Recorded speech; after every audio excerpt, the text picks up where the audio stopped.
Ito para sa inyo itong mga pilosopo, no? Mga duwag, taksil, traidor. Ha?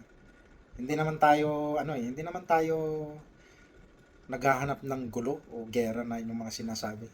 Dahil wala naman talaga tayong kalaban-labang totoo sa China. Kailangan lang yung maging maging buo ang loob natin at nagkakaisa. Ito yung sinabi ni Secretary Gibo ng DND, oh. Nakaka-inspire yung kanyang mensahe. Sayang nga lang ito dahil hindi nanalo ng senador to eh. Dahil ang mga butante, mga bobo, mga tanga. Sir Gibo, sana sa susunod na election tumakbo ka ulit. Ito yung mga dapat na naihalal sa Senado. Mga matatalino. Panoorin natin mga kababayan.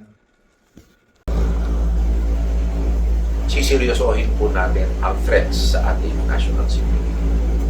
Ang Europa, hindi nila sineryoso at walang naniwala na iti-take over ng Russia yung Ukraine. Noong Korean War, si MacArthur, minamaliit niya na makikialam ang China dito. Hindi ito nangyari. Nakialam.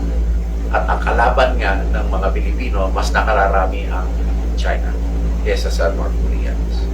So, itong mga leksyon na to, mga aral na to, nagiging makatotohanan hanggang ngayon. Huwag natin maliitin ito. Di ba, ang sinasabi sa ating pambansang awit, hindi ka pasisiin. Eh kung magsabi tayo na, wala tayong laban, ang laki na ng bansa na yan, kalimutan na lang natin. Ano ba naman yan? Dagat lang yan.